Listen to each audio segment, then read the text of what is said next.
Treat பண்றோம். Delivery வந்து மொத்தம் ஒரு அரசாங்க தமிழ்நாடுல ஒரு வருஷத்துக்கு 9 லட்சம் டெலிவரி ஆகுது.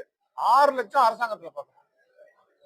இது நீங்க சொல்ற மாதிரி இருந்தா அவங்க வரதுக்கு வாய்ப்பு இல்லை. இதெல்லாம் வந்து எங்களுக்கு சக்சஸா தான் நாங்க நினைக்கிறோம். நல்லா பண்றோம்ன்ற திருப்தி எங்களுக்கு இருக்கு. இந்தியாவிலேயே நம்ம தமிழ்நாடு சிறந்த மாநிலமா இருக்கிறதுக்கு அரசு மருத்துவமனைகள், அரசு டாக்டர்கள் முக்கிய காரணம் என்று நம்புகிறோம்.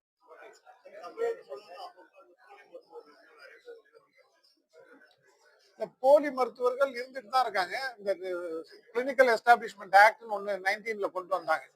அதுக்கப்புறம் குறையும் நினைச்சாங்க, குறைஞ்சிருக்கு. இருந்தாலும் பொதுமக்கள் வந்து ஒரு விதத்துல அவங்களை என்கரேஜ் பண்றாங்க. தெரிஞ்சுட்டே போலி மருத்துவர்கள்ட்ட போறாங்க. அது வந்து 2 சைடும். நீ இப்ப போற காலத்துல எம்பிபிஎஸ் டாக்டர்ஸ் தமிழ்நாட்டுல அதிக அளவில் வெளியில வராங்க வருஷத்துக்கு. இன்னும் ஒரு 5 வருஷத்துல பாத்தீங்கன்னா எல்லா கிராமத்துலயுமே எம்பிபிஎஸ் டாக்டர்ஸே இருப்பாங்க. அது ஆட்டோமேட்டிக்கா குறைஞ்சிரும் நம்ம